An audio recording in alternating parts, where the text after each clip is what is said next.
Olá pessoal, muito boa tarde a todos vocês aqui em São Paulo, a vocês do Brasil inteiro que nos acompanham via internet. Uma grande satisfação revê-los.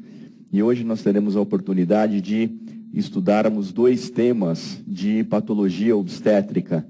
Nós iremos, na primeira parte da nossa aula, estudar cardiopatias e gestação, que é um tema que é clínico, não é um tema que você vai ter que utilizar os seus conhecimentos cardiológicos para poder entender um pouco a respeito da interação entre a cardiologia e a obstetrícia, né, de que maneira que as doenças cardíacas podem interferir no decorrer da gestação.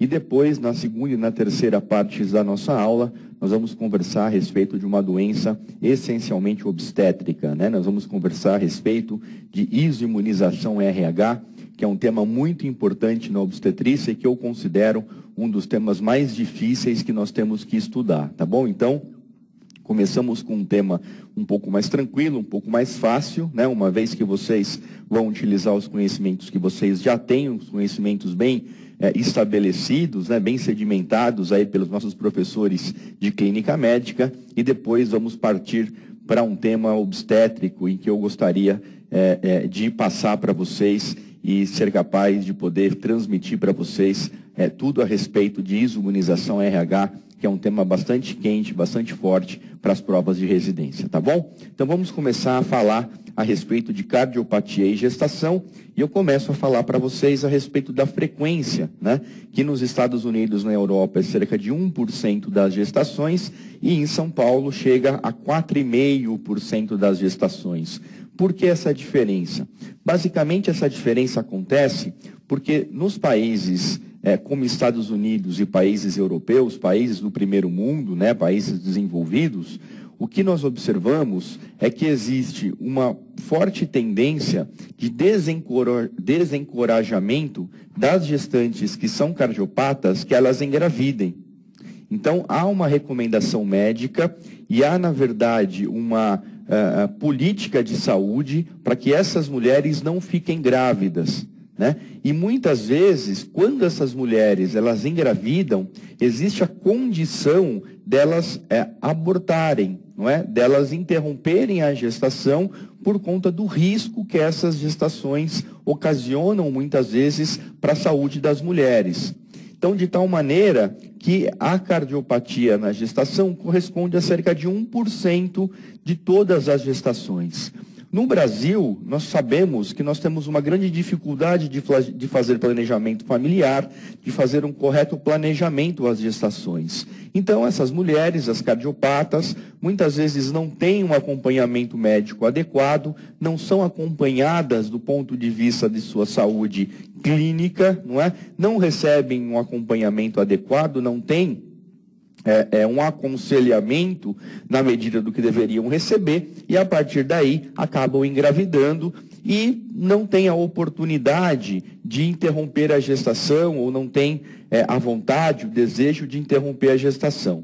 Eu vou falar hoje com vocês, inclusive durante a aula, em um determinado momento nós vamos falar especificamente sobre isso, porque vocês lembram, vocês devem saber que no nosso país existem duas possibilidades de interrupção da gestação. A primeira possibilidade é quando a gestação ela é fruto de violência sexual. Então, quando a mulher foi estuprada, não é?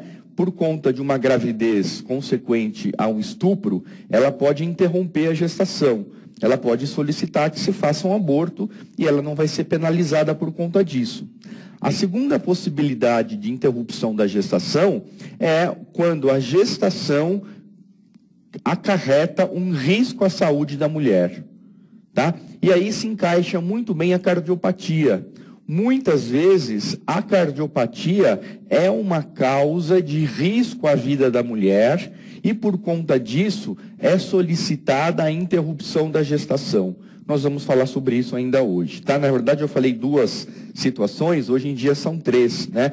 Desde que o Supremo aprovou, né, o abortamento para os anencéfalos, hoje, na verdade, são três situações. A gravidez quando é consequência do estupro, a situação em que você tem um risco muito grande à saúde da mãe, e hoje em dia, quando a gravidez está gerando um anencéfalo, né? Então, são as 3 possibilidades em que há a permissão de se realizar o abortamento, tá bom? No Brasil, a cardiopatia é a principal causa indireta de morte materna, né? Então, eu falei para vocês algumas vezes que as causas de mortalidade materna são a hipertensão, em primeiro lugar, as hemorragias e as infecções. Conversamos sobre isso algumas vezes. Então, essas são as causas de mortalidade direta. A principal causa de mortalidade indireta é a cardiopatia, tá? Então, por isso que nós estamos estudando isso em aula. Quando eu falo de mortalidade indireta, a principal causa é justamente a cardiopatia, tá? Então, corresponde a 12% dos óbitos maternos no Hospital das Clínicas da Faculdade de Medicina da USP, que é um hospital terciário, é um hospital de gestações de alto risco, e a 11% dos óbitos maternos na cidade de São Paulo, que é um grande centro médico que recebe pacientes do Brasil inteiro, triadas para acompanhamento aqui na cidade de São Paulo. Tá bom? Quais são as características da população cardiopata que engravida? Então, ainda hoje existe um predomínio de cardiopatia reumática, né? Então, especialmente pacientes com estenose mitral. Essa é a grande característica das pacientes cardiopatas, são as pacientes com estenose mitral. Existe um aumento nas pacientes com cirurgias cardíacas prévias à gestação. Então, com o desenvolvimento da cirurgia cardíaca, o que nós observamos é que aumenta o número de mulheres que foram submetidas a cirurgias cardíacas na infância. Estas cirurgias foram bem-sucedidas, elas chegam na idade adulta e engravidam. Tá? Então, isso é possível graças ao desenvolvimento da cirurgia cardíaca, que hoje são mulheres adultas que começam a engravidar. Então, tem um aumento nessa população. A cardiopatia congênita também tem um aumento de frequência. Então, pacientes que nasceram com cardiopatia congênita, foram operadas, não é? E que começam a engravidar. Começam a chegar na idade reprodutiva, engravidar e começam a se reproduzir, né? Pacientes com cardiopatias congênitas. As cardiopatias tiagásicas estão cada vez menos frequentes nos grandes centros urbanos. Então, é uma diminuição das cardiopatias tiagásicas. Tá bom? E, por outro lado, nós temos um aumento das cardiopatias isquêmicas e das insuficiências coronarianas. Alguma coisa que se observa muito nos grandes centros urbanos. Com o estresse do dia a dia, com as mulheres entrando no mercado de trabalho, com as mulheres ocupando altos postos de trabalho, altos cargos nas empresas, muitas vezes tendo dupla jornada em casa e no trabalho, gerando estresse, está cada vez mais comum mulheres que têm doença coronariana. Mulheres que infartam, mulheres que têm doenças de insuficiência coronariana. Então, temos também mulheres que engravidam com antecedente de insuficiência, doença coronariana. Tá? Então, estas são as características da população de cardiopatas que engravidam. Tudo bem? Qual que é o prognóstico materno? Quer dizer, quais são as condições que estão associadas a mau prognóstico? Toda cardiopatia é igual? Claro que não. Existem algumas cardiopatias, existem algumas situações que estão relacionadas a pior prognóstico. Tá? E é isso que nós vamos mostrar. Então, quais são estas condições associadas a mau prognóstico? Primeiro, classe funcional 3 e 4. Vocês sabem o que é classe funcional, eu vou repassar para vocês daqui a pouco, mas é aquela classe funcional que vocês sabem da clínica médica. Tá? Então, 3 e 4, pior prognóstico. Hipertensão arterial pulmonar grave. Fibrilação atrial. Antecedentes de tromboembolismo. Antecedentes de endocardite infecciosa. Disfunção ventricular moderada e grave e hipertensão arterial sistêmica grave. Estas situações estão relacionadas com um pior prognóstico gestacional. Tá? Neste caso, a mulher deveria ser orientada no pré-natal, muitas vezes, a nem engravidar. Tá? Ou engravidar apenas quando a sua doença estivesse absolutamente controlada. Este seria o ideal. Tá? Então, como eu disse a vocês, a avaliação funcional de acordo com New York Heart Association, né? Então, classe funcional 1, sem limitação à atividade física. Classe funcional 2, pacientes com leve limitação à atividade física, então podem apresentar fadiga, dispneia, palpitação ou angina. Classe funcional 3, limitação aos mínimos esforços. Ou classe funcional 4, incapacidade de realizar qualquer atividade física sem desconforto, com sintomas de CC ou angina, mesmo em repouso. Tá? Então, as classes funcionais que vocês sabem, conhecem muito bem da clínica médica. Bom, vamos estudar um pouquinho a classe funcional e o prognóstico clínico materno. Olha que interessante. 90% das pacientes, quando começam a gravidez, estão em classe funcional 1 e 2. Então, no início da gravidez, a esmagadora maioria das mulheres está em classe 1 e classe 2. Estão compensadas essas mulheres, portanto. Tá? Então, veja, 78% das pacientes que evoluem com insuficiência cardíaca congestiva estavam também em classe 1 e classe 2. Ou seja, o fato delas começarem a gestação em classe 1 e classe 2 não garante que elas terminem a gestação em classe 1 e classe 2.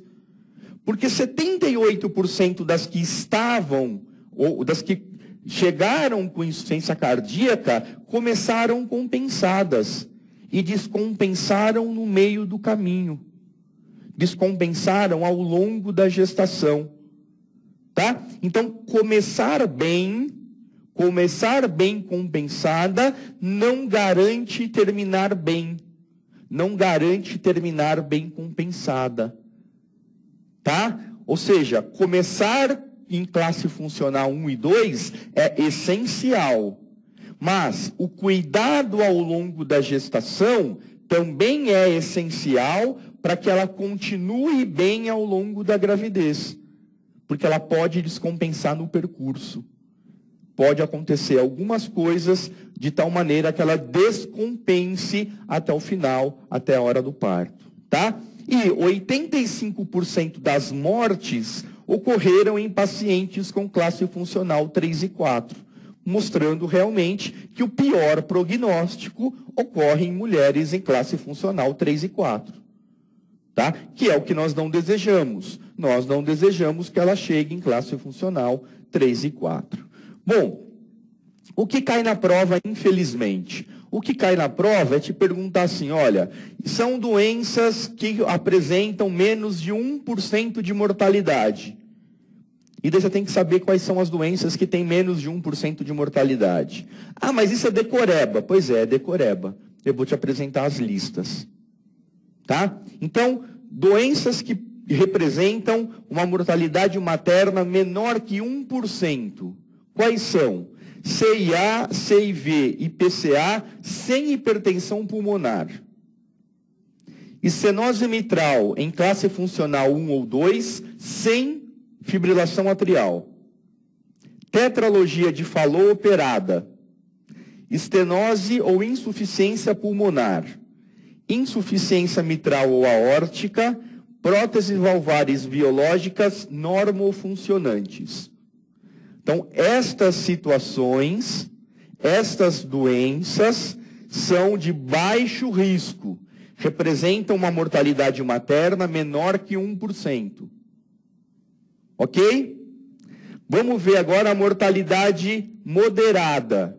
Então, é uma mortalidade que varia de 5% a 15%. Então, coartação de aorta sem risco de dissecção, infarto agudo do miocárdio prévio ou na gestação em questão, estenose mitral em classe funcional 3 ou 4, ou qualquer estenose mitral com fibrilação atrial, tetralogia de Fallot não operada, próteses alvares metálicas, estenose aórtica ou miocardiopatia hipertrófica. Qualquer uma dessas situações representam uma moderada chance de mortalidade, 5 a 15%. Tudo bem? E mostro para vocês agora altas taxas de mortalidade. Mortalidades que vão de 25 a 50%. Quais são essas doenças? Síndrome de Marfan com comprometimento aórtico, o que é um risco de dissecção da aorta, hipertensão arteriolar pulmonar, hipertensão pulmonar primária ou secundária, síndrome de Eisenmenger ou esquistossomose pulmonar, miocardiopatia dilatada com disfunção ventricular severa. Então, estas situações são situações de alta ou altíssima mortalidade. Chega a 50% de mortalidade. Gente, 50% é pegar uma moeda, jogar para cima, se cai cara, morre, se cai coroa, vive. Imagina como isso é alto. É 1 para 2, é metade. Tá? Então, são situações que certamente indicam a interrupção da gestação. Tá? Qualquer uma dessas doenças, sem nenhuma dúvida, é uma indicação médica de interrupção da gestação. Tá? Então, a interrupção da gestação, quando indicada, primeiro que tem que ter a concordância da mãe. Tá? Quando você fala em interrupção da gestação, indicação de interrupção, é uma indicação médica, não é uma obrigação. Você está simplesmente indicando um tratamento. A mulher, a mãe, ela pode aceitar ou não. Tá certo? Quando ela foi indicada, ela tem que ser indicada o mais precoce possível. Quanto antes, melhor. Tem que ter uma documentação, feito um relatório por 2 médicos. Esses 2 médicos têm que concordar com a indicação, tem que ter a assinatura da paciente de 2 testemunhas, dizendo, olha, eu fui orientado, os 2 médicos concordam com essa indicação, me foi explicado o que está acontecendo, eu estou ciente do que me foi dito. Tá? É ideal que se ofereça apoio psicológico antes, durante e após o processo, porque é um processo traumático na grande parte das vezes. Tá? Se a paciente recusar a interrupção, porque ela pode recusar, deve ter um documento comprovando essa recusa. Então, para sua proteção, dizer, olha, foi oferecido à paciente a interrupção da gestação pelo alto índice de mortalidade, pelo risco que ela corria ao estar grávida, e ela, ciente desses riscos, negou a interrupção. Para sua proteção. Tá? Se ela recusou, você tem que dar a melhor assistência possível para diminuir a morbidade e a mortalidade. Então não é assim, já que ela não quer interromper, eu vou deixar ela se virar sozinha. Não. Já que ela não quer interromper, você vai oferecer o melhor tratamento possível para tentar diminuir a chance de morbidade e mortalidade. Tá? E sempre tudo muito bem registrado em prontuário. De preferência com familiar ciente. Porque pode acontecer eventualmente de você ter a perda dessa paciente, o paciente pode morrer e depois o familiar vir questionar por que o doutor não indicou a interrupção da gestação. E você vai ter que tentar mostrar para ele, olha, mas eu indiquei a interrupção e ela não quis. E se ela não está ali para confirmar que realmente ela não quis, se ela já morreu, vai ficar uma situação difícil você e o familiar. Então, tudo que você fizer, anotar em prontuário. Tudo que você fizer, registrar adequadamente no documento médico, que é o prontuário. Tá? Então, se você for fazer a interrupção da gestação, considerar o preparo do colo, com misoprostol ou mifepristone, que nós não temos no Brasil, controle rigoroso das perdas sanguíneas. Essas pacientes, elas são muito sensíveis a variações de volemia e a anemia. Então, elas não devem ter essas variações de volemia. E a alta hospitalar deve ser mais tardia. Deve ser com no mínimo de 48 horas. Quando fazemos uma curetagem pós-abortamento, por exemplo, costumamos dar alta com 6 a 12 horas. É uma alta precoce. Neste caso de abortamento, de curetagem, de interrupção numa cardiopata, ela deve receber alta com no mínimo 48 horas. Ela deve ser observada por um tempo maior pelo risco de descompensação. Tá? Bom, vou mostrar para vocês um pouco daquilo que nós conversamos a respeito da classe funcional e do prognóstico. Vejam vocês, olha, prognóstico perinatal e classe funcional. Ó, morte perinatal. Acompanhem comigo aqui no gráfico. Morte perinatal. Classe funcional 3 e 4 é azul. Classe funcional 1 e 2 é roxo. Olha a diferença.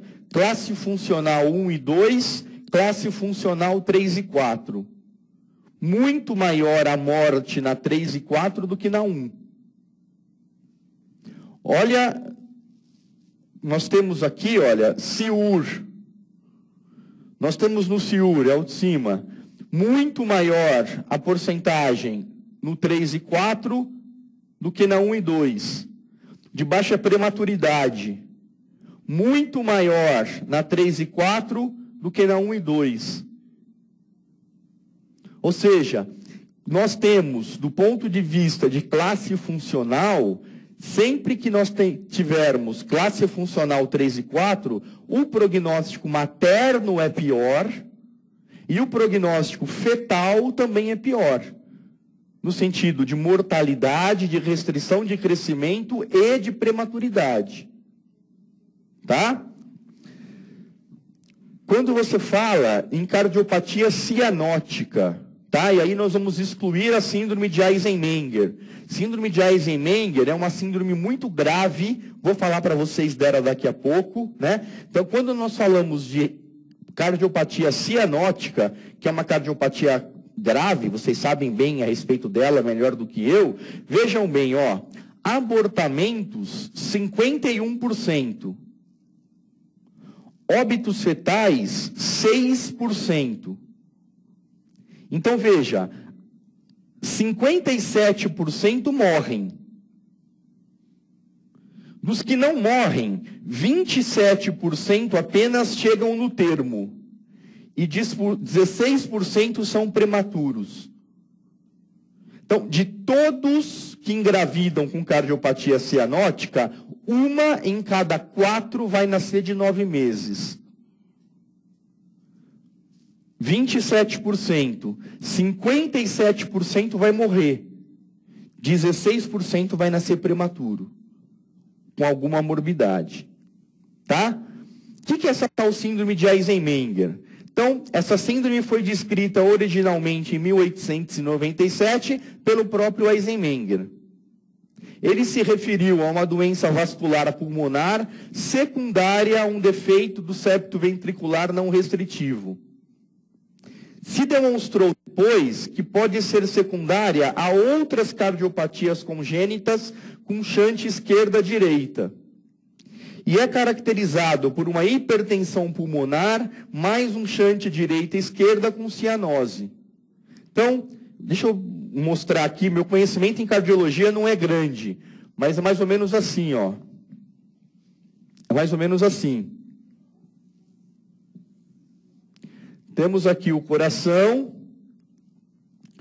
temos aqui os vasos pulmonares. Temos aqui os vasos pulmonares. Muito bem. Existe um defeito de septo. Existe um defeito de septo. Tá? O normal que nós temos aqui é que, como a pressão no ventrículo esquerdo é maior que no ventrículo direito, normalmente o sentido do shunt é esquerda-direita. Tudo bem? Se nós pensarmos que o ventrículo esquerdo tem mais pressão que o ventrículo direito, tá? Conforme você vai tendo aqui uma força ventricular maior do lado de cá, você tem um defeito ventricular, um defeito de septo ventricular, você vai ter, conforme você vai ter a sístole aqui, parte deste sangue vai para a aorta e parte deste sangue vai para o ventrículo direito. Tudo bem? Este é um ventrículo, é um defeito ventricular, aspas, normal. O que é a síndrome de Eisenmenger? A síndrome de Eisenmenger, além de você ter este defeito de septo ventricular, você tem alguma alteração na circulação pulmonar. Tá? Que alteração? Diversas alterações. Pode ser qualquer alteração. Só que essa alteração deve levar a um regime de hipertensão pulmonar. Então imagine uma doença clínica, que você sabe melhor do que eu, e essa doença clínica gera uma hipertensão pulmonar. Vamos, sei lá, uma esquistossomose pulmonar. Tudo bem? Então você tem uma hipertensão pulmonar. Se você tem uma hipertensão pulmonar, o que vai acontecer nas câmaras direitas? Vai aumentar o quê? A pressão. Porque esse regime de hipertensão, ele vai, de uma certa forma, se refletir nestas câmaras.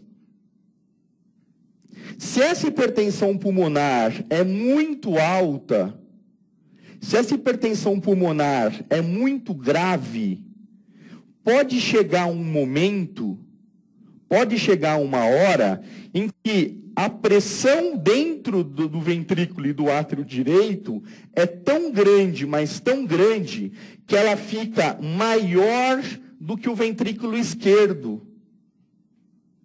E aí sabe o que acontece? Inverte o fluxo. Ao invés do fluxo ser esquerdo-direito, ele é direito-esquerdo. Ah, mas qual que é o problema disso? O problema disso é que ele vai jogar sangue mal oxigenado para a circulação sistêmica. Então vamos desenhar de azul. Ele vai jogar sangue mal oxigenado para a circulação sistêmica. Esse é um dos problemas. Então, resumindo, a síndrome de Eisenmenger, ela acontece num cidadão que tem um defeito de septo interventricular, que junto com esse defeito tem hipertensão pulmonar. Essa hipertensão pulmonar é tão grave que leva a um aumento na pressão do ventrículo direito, a tal ponto de inverter o sentido do shunt. O shunt se torna direito-esquerdo. Isso é a síndrome de Eisenmenger. Tá? Você vai dizer, mas isso aqui, o que eu tenho que saber disso para obstetrícia? É que eu vou falar para vocês que tem mulheres com Eisenmenger que engravidam. Tá? Síndrome de Eisenmenger que engravida, a indicação precisa é interrupção da gravidez. Porque é uma situação muito grave.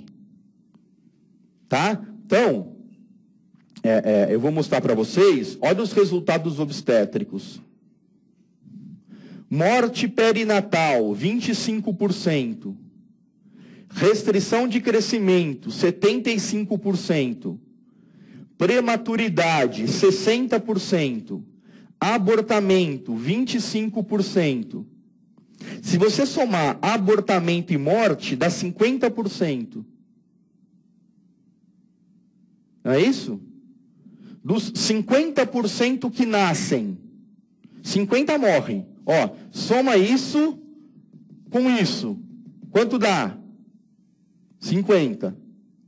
Dos 50% que nascem, 75% deles nascem com restrição de crescimento.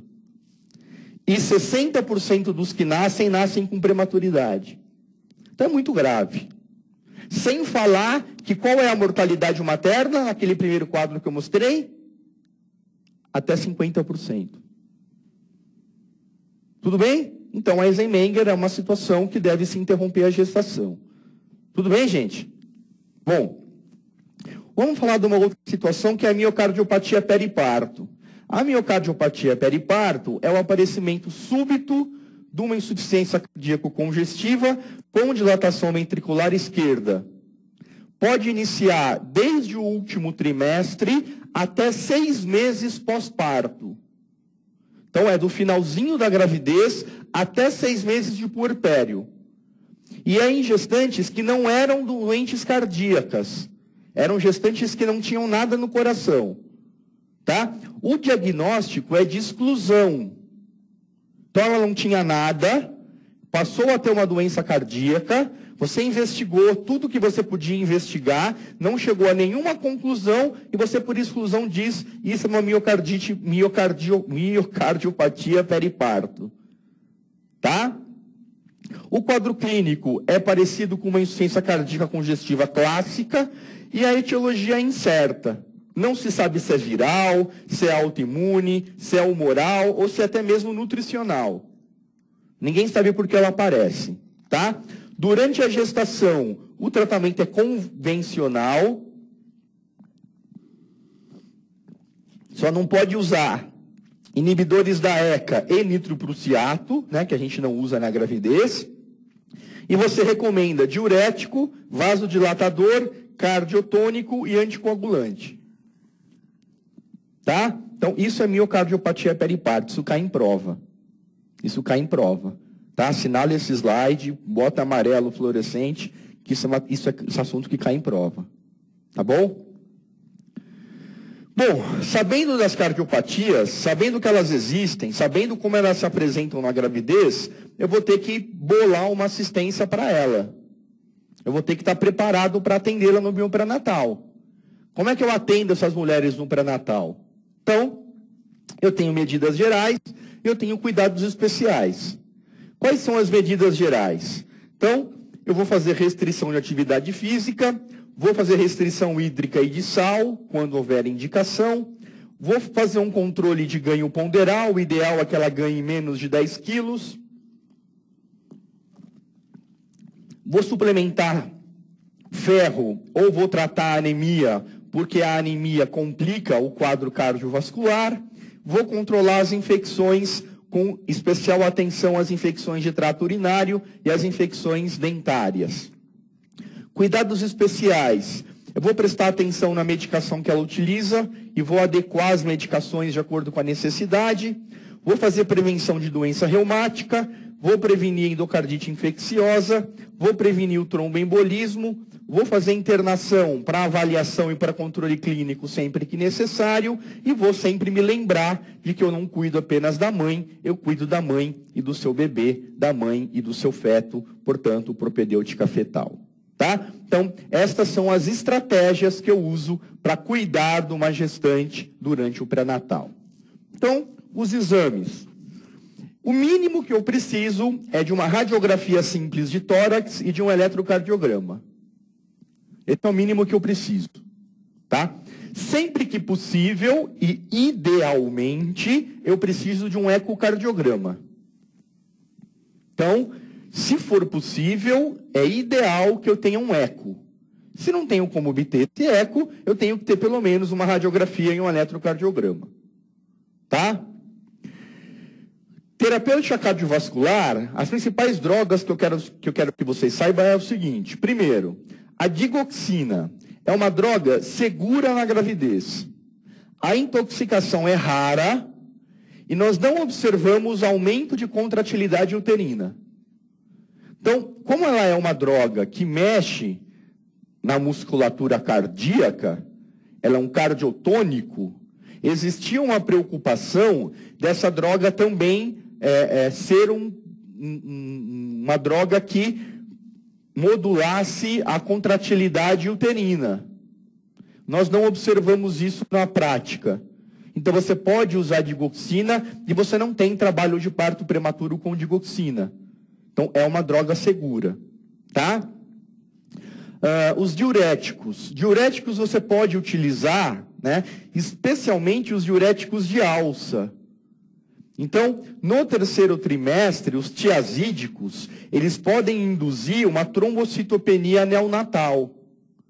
Os pediatras não gostam que utilizamos tiazídicos no período próximo ao parto. Então, vamos preferir os diuréticos de alça, tipo furosemida. Tudo bem? A amiodarona, como tem iodo na fórmula, né, a amiodarona, nós evitamos utilizar porque pode impregnar a tireoide fetal. Então, a amiodarona é uma droga que nós não utilizamos ou evitamos utilizar. Tá?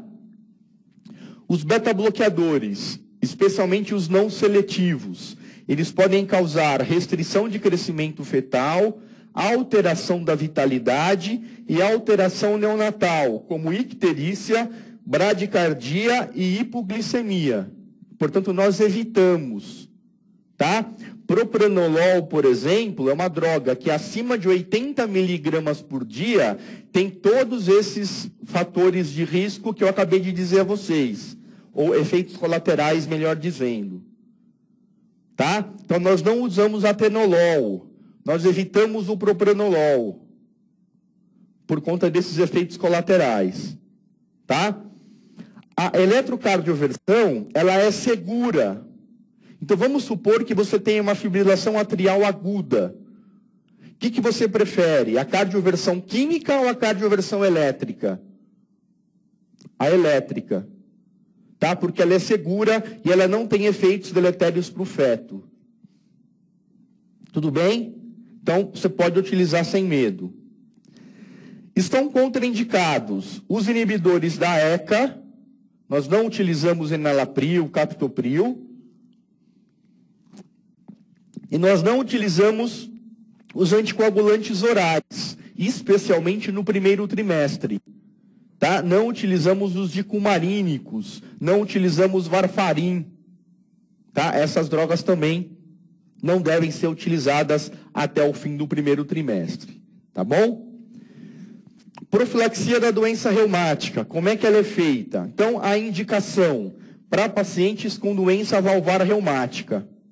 Nós utilizamos penicilina benzatina, 1.200.000 unidades a cada 21 dias. Caso a paciente seja alérgica à penicilina, podemos utilizar o estearato de eritromicina, 500 miligramas de 12 em 12 horas. Não é o estolato, é o estearato de eritromicina. O estolato não pode ser utilizado. Tá? O ideal, a droga que deve ser utilizada de preferência, é a penicilina benzatina. A profilaxia de endocardite infecciosa. Então, a indicação para portadoras de cardiopatia de risco moderado e alto para endocardite.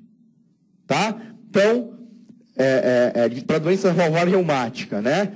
Próteses valvares, cardiopatias congênitas, antecedentes de endocardite infecciosa, síndrome de Marfan com aortopatia e miocardiopatia hipertrófica com insuficiência mitral. Essas são as pacientes com risco moderado, né, com risco de endocardite infecciosa, que devem receber profilaxia. Tá?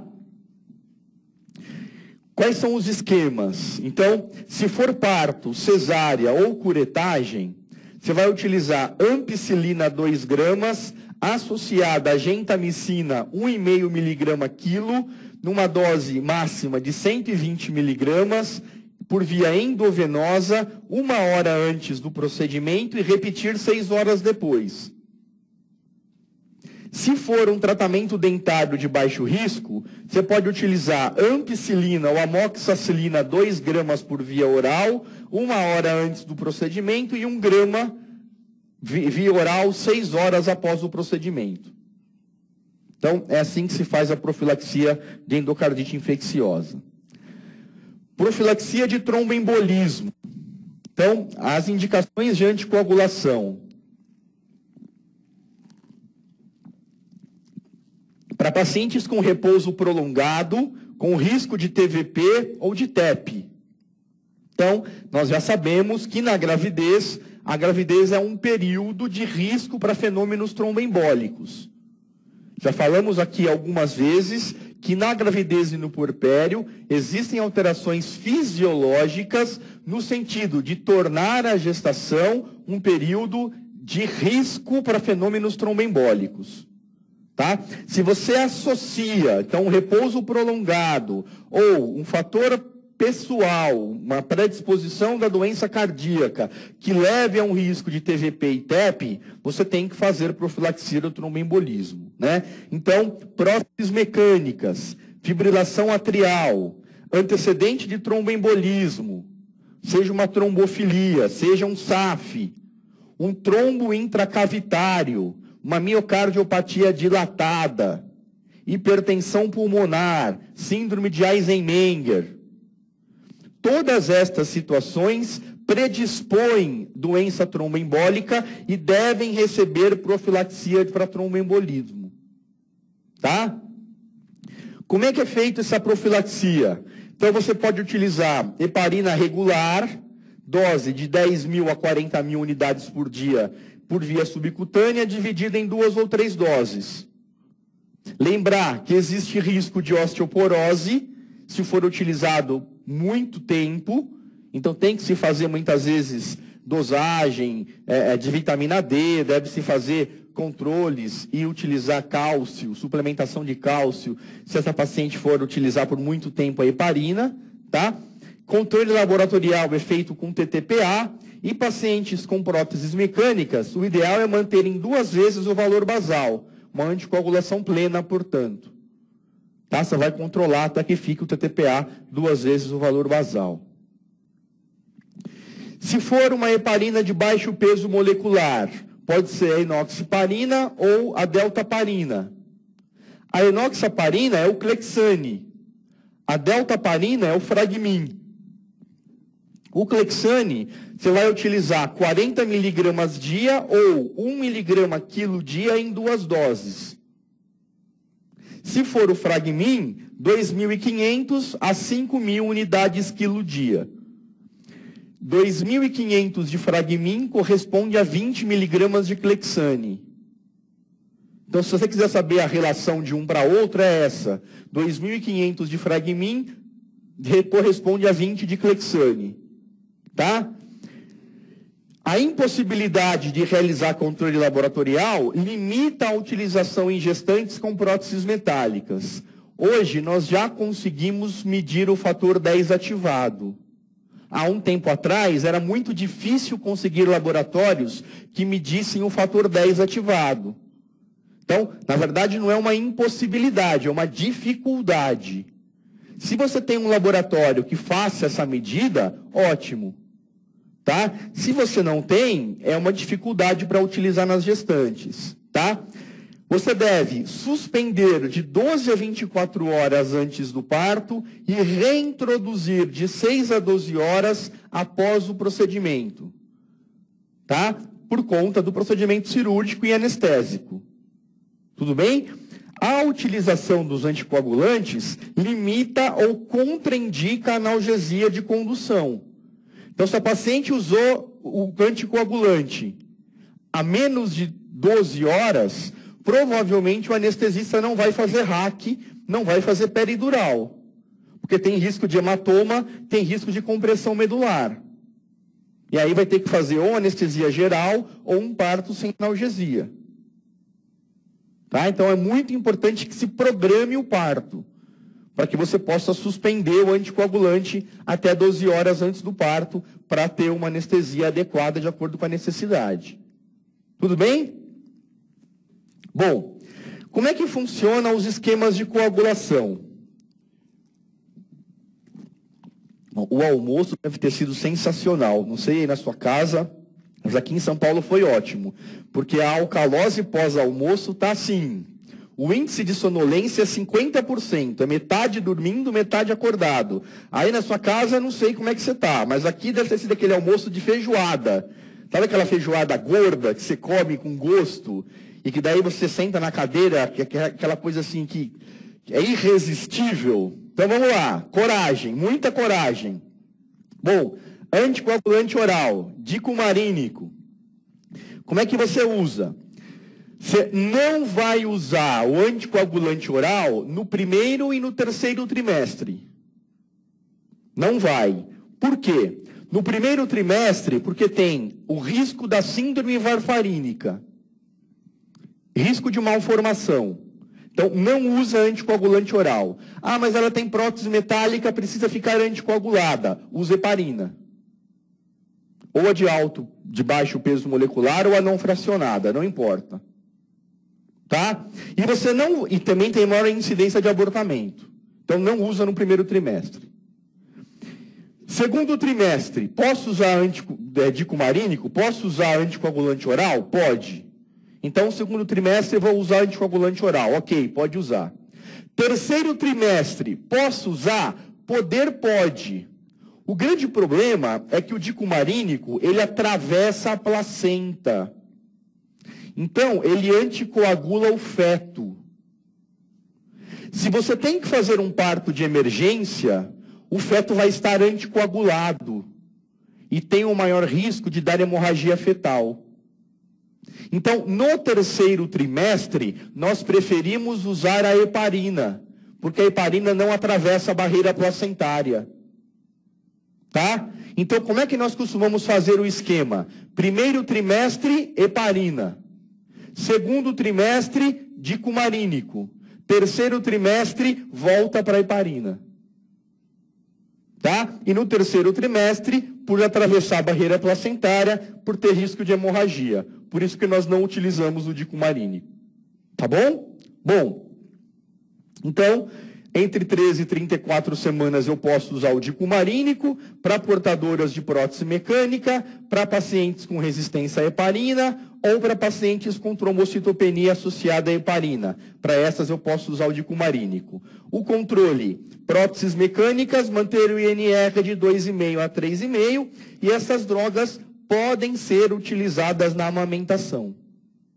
Tá? Então, na amamentação, você pode voltar ao dicumarínico. Como é que você avalia o bem-estar fetal? Você vai fazer ultrassom seriado, lembra que tem risco de restrição de crescimento, tá? Então você vai fazer ultrassom pelo menos no primeiro, no segundo e no terceiro trimestre, para avaliar o crescimento. Tem risco de crescer inadequadamente, tem risco de oligoâmnio, né? Então, para quem que você vai fazer esse? Para classe funcional acima de 2, para cianóticas, para hipertensão arterial pulmonar, para uso de beta-bloqueadores. Essas pacientes vão fazer ultrassonografias seriadas. Ecocardiografia fetal, você vai fazer para mulheres que são cardiopatas congênitas. Nós sabemos que a gestante que tem uma cardiopatia congênita tem o maior risco de ter um filho com cardiopatia congênita também. Entendeu? Então, se ela nasceu com cardiopatia congênita, ela tem maior chance de gerar um filho com cardiopatia congênita. Então, para essa, você vai pedir um ecocardiograma, uma ecocardiografia fetal, para ver como é que está o coração do filho dela. Tá? Doppler, você vai iniciar com 24 a 26 semanas nos casos mais graves.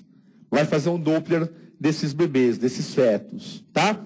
Cardiotoque e perfil, a partir de 26, 28 semanas, em pacientes com repercussão hemodinâmica. Então, se teve repercussão hemodinâmica nessa cardiopata, vai começar a fazer cardiotoque e perfil. E a pesquisa da maturidade pulmonar não é feita mais de rotina. Então, aquela amniocentese que antigamente era feito para pesquisar a maturidade pulmonar, hoje em dia não é mais feita. A internação, ela é indicada no momento de descompensação cardiovascular. Então, o que seria a descompensação cardiovascular? Mudança na classe funcional, para controle clínico materno-fetal. E quando que vocês acham que é o momento, ou que são os momentos, onde mais acontecem as descompensações maternas? Lembra que nós falamos que existe um momento da gravidez que a volemia atinge o seu ápice? Qual que é o momento em que a volemia atinge o seu ápice? 28 semanas. Qual que é o momento em que você tem a maior chance de descompensação cardíaca? 28 semanas. Então, o período que você tem a maior sobrecarga cardíaca, o momento que você tem o maior trabalho cardíaco, que a volemia é máxima, é o período que você tem maior risco de descompensação. Isso parece óbvio, isso parece lógico, e é o que acontece. Tá? No puerpério é o outro momento de maior risco de descompensação, porque no puerpério, primeiro que você tem sangramento, e o fato de ter sangramento pode levar a uma descompensação. Segundo, porque na placenta, 30% da volemia se encontra no território útero-placentário. Então vejam, se eu tenho 5 litros de sangue circulando, 30% é 1,5 litro. 1,5 litro da gestante está no território útero-placentário. Quando eu tiro a placenta, na hora do nascimento, este sangue rapidamente volta para a circulação sistêmica, porque não tem mais placenta. Então é como se eu colocasse rapidamente 1,5 litro de sangue na circulação. É uma sobrecarga cardíaca. Então, o puerpério é um momento que pode ocorrer de novo uma descompensação. Tá? Então, são os 2 momentos de descompensação cardíaca. Tá bom? E eu posso internar a paciente também para adequar o esquema de anticoagulação. Trabalho de parto prematuro, eu vou evitar a inibição, especialmente com beta-agonista, não vou usar terbutalina, não vou usar salbutamol para inibir trabalho de parto prematuro, vou ter muito cuidado para usar os corticosteroides para amadurecimento pulmonar fetal, que eu posso levar ao edema agudo de pulmão, e a prevenção do trabalho de parto prematuro vai ser feito pelo controle clínico, repouso, oxigênio e progesterona por via vaginal, quando houver necessidade. Cirurgia cardíaca para pacientes descompensadas, em classe funcional 4, e que são refratárias ao tratamento clínico. Se a paciente tem estenose mitral, eu posso considerar a valvoplastia percutânea para tentar melhorar a estenose. E em situações de cirurgia, eu vou monitorizar o feto no intraoperatório continuamente. Então eu mando o R1 e ele fica continuamente monitorizando esse feto. Tá certo?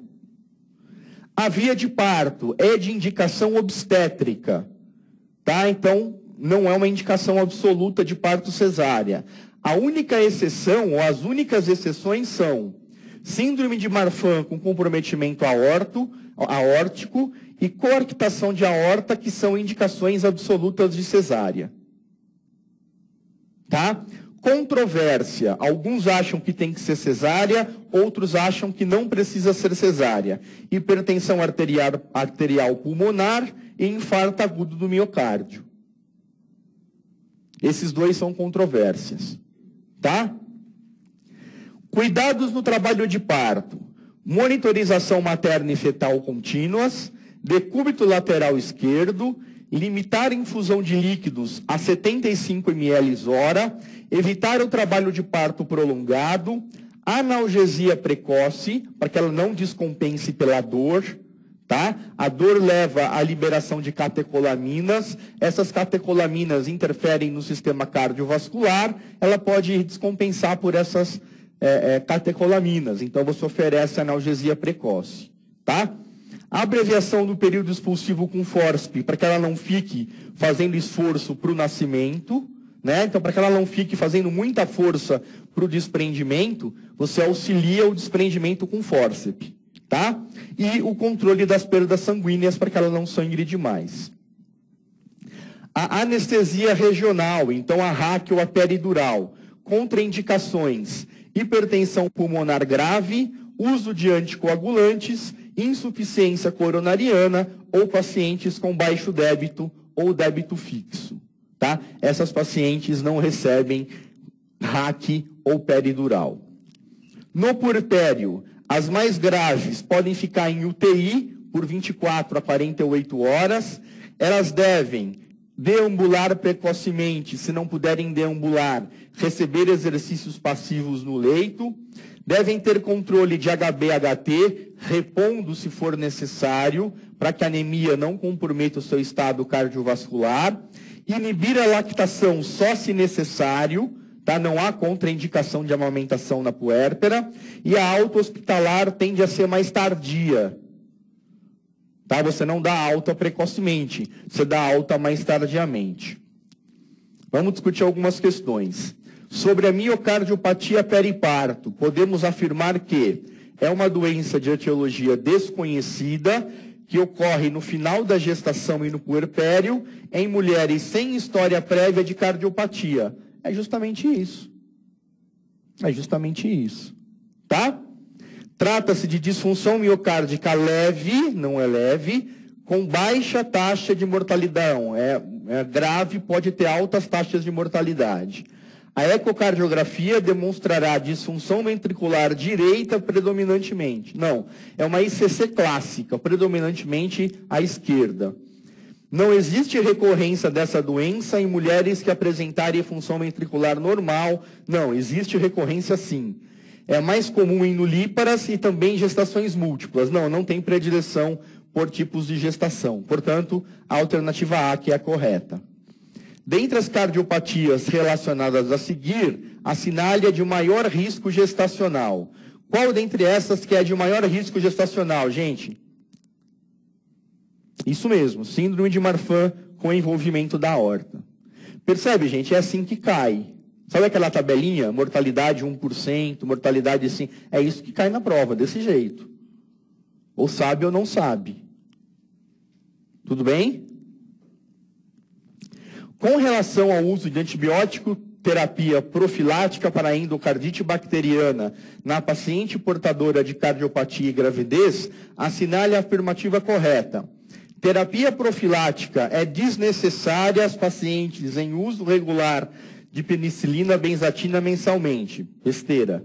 As pacientes com comunicação interatrial têm indicação de antibiótico terapia profilática para endocardite bacteriana. A interventricular, né? A interatrial, a princípio, não precisa. Os antibióticos indicados para a profilaxia durante o parto são gentamicina e ampicilina. Isso mesmo. Para tratamentos dentários, é desnecessário o uso de antibiótico terapia profilática para endocardite bacteriana. Falamos que para tratamento dentário tem que fazer profilaxia, não falamos? Portanto, é incorreta. Uma paciente portadora de prótese metálica mitral, acompanhada no ambulatório de cardiologia há 4 anos, faz uso de varfarina, que é um anticoagulante oral. Procurou atendimento referindo ter feito ultrassonografia há 2 dias, que evidenciou gestação tópica com 10 semanas. Com relação aos riscos para o feto, pode afirmar que, então ele quer saber o que é a síndrome varfarínica. Há risco de evolução com icterícia neonatal e kernícteros. Até teria se fosse no 3º trimestre, mas aqui é 1º trimestre. Há risco de apresentar hipoplasia nasal e alteração nas epífises femorais. É exatamente a síndrome varfarínica. O que é a síndrome varfarínica? É a presença de hipoplasia nasal e alteração nas epífises femorais. Tá? Então, a alteração típica do uso de varfarin no 1º trimestre é essa. Tudo bem? Eu botei essa questão para vocês saberem o que é a síndrome varfarínica. Tá? Não há riscos, uma vez que a medicação será suspensa, não existe risco, e não há riscos, uma vez que essa medicação não atravessa, há riscos, essa medicação atravessa a barreira placentária. Portanto, a alternativa correta é a letra B. Tudo bem, pessoal? Vamos dar 10 minutinhos de intervalo para vocês. Eu vou lá ver as dúvidas que chegaram ao longo da primeira aula, e em 10 minutinhos eu volto para iniciar a nossa aula de isoimunização RH. Um abraço.